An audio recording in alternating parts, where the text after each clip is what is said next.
पुसौर नगर पंचायत में रायगढ़ विधायक छत्तीसगढ़ राज्य शासन के वित्त मंत्री ओपी चौधरी के आगमन हर हुई से जहां में 5 दिसंबर के दिन में छत्तीसगढ़ राज्य शासन के वित्त मंत्री रायगढ़ विधायक ओम प्रकाश चौधरी हर पुसौर नगर पंचायत में करोड़ों रुपये के सौगात लेकर के पहुंची से जहां में पुसौर के नगर पंचायत प्रांगण ठौर स्थल में लाखों करोड़ों रुपया के कई निर्माण कार्य के सौगात के साथ में नगर क्षेत्र में विकास कार्य के भूमि पूजन ल घलो करे हावय। जे मौका बेला अवसर में रायगढ़ विधायक के संग में रायगढ़ के जन नेता पूर्व विधायक विजय अग्रवाल, पूर्व रायगढ़ निगम सभापति सुरेश गोयल, जिला महामंत्री, किसान नेता सहित भारतीय जनता पार्टी के नेता, आला दमकल अधिकारी, कर्मचारी, क्षेत्रीय जनप्रतिनिधिगण के गरिमामय उपस्थिति में नगर पंचायत पुसौर में भूमि पूजन सहित करोड़ों रुपया के विकास कार्य के बौछार के सौगात ला छत्तीसगढ़ राज्य शासन वित्त मंत्री ओपी चौधरी घलो दिस हावय।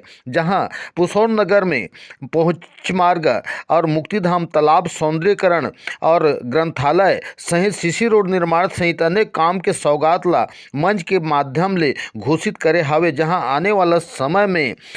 पुसौर नगर में विकास के दंश ले निजात मिल सके, जहां छत्तीसगढ़ भारतीय जनता पार्टी शासन के प्रमुखता अब पूरे क्षेत्र में विकास के गति में अपन रुख ला तैयार करत है। जहां केंद्र के माध्यम से भारतीय जनता पार्टी राज्य शासन छत्तीसगढ़ में विकास के सब्बो सपना ला संजोवत है। जहां पुसौर नगर पंचायत में छत्तीसगढ़ शासन हर विकास निर्माण कार्य के भूमि पूजन कर विकास के गंगोत्री में अविरल धारा ला गति देवत है। जहां भूमि पूजन में भारतीय जनता पार्टी के जनप्रतिनिधिगण सहित ग्रामीण जन के उपस्थिति ल घलो देखा गिस हवय।